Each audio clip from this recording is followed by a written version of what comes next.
Hello, I'm Mabel Jong, and you're watching the World Healthcare Congress Interview Zone. And right now I have Ashish Kaura, who will be talking about his work with setting up of private exchanges. He's a partner at Strategy and. Hi there, Ashish. How are you doing? Good, very well. Glad to be here.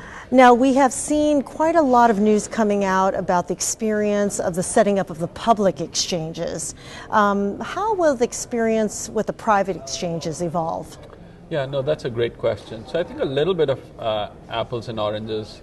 So as we think about private exchanges, it's going to be largely an employer-driven phenomenon. So I think the initial uptake really depends on what inroads private exchanges are able to make on the employer side.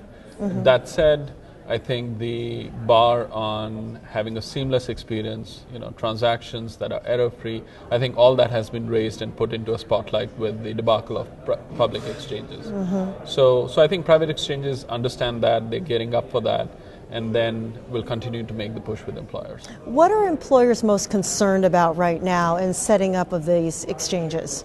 So I think a few things. I think the promise of private exchanges is largely that they'll deliver lower cost and offer more choice and a seamless experience to employees. And I think employers, I wouldn't say are worried, but more curious to understand where costs will be reduced on a sustainable basis and whether the experience and the transition of employees would be as seamless as it's promised. Okay.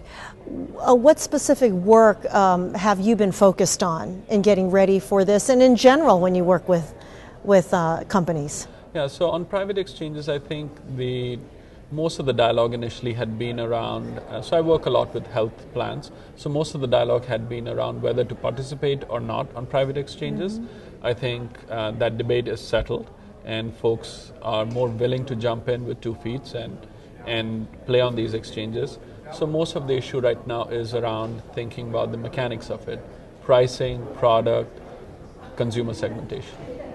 Now, I mentioned that you're a partner at Strategy and, which is the new name for the combination of Booz and PwC.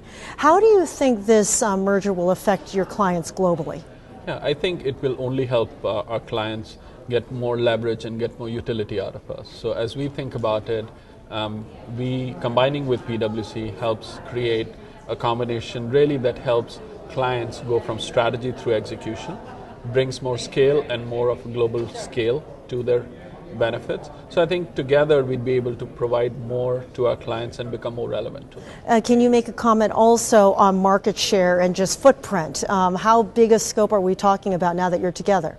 Right. So I think I honestly wouldn't know the market share statistics offhand, but I think in terms of footprint, PwC is across the globe, I think in over 80 countries, so are we, but they are more deeper and more penetrated in many of our larger accounts, and that helps us combine and gain from their strengths.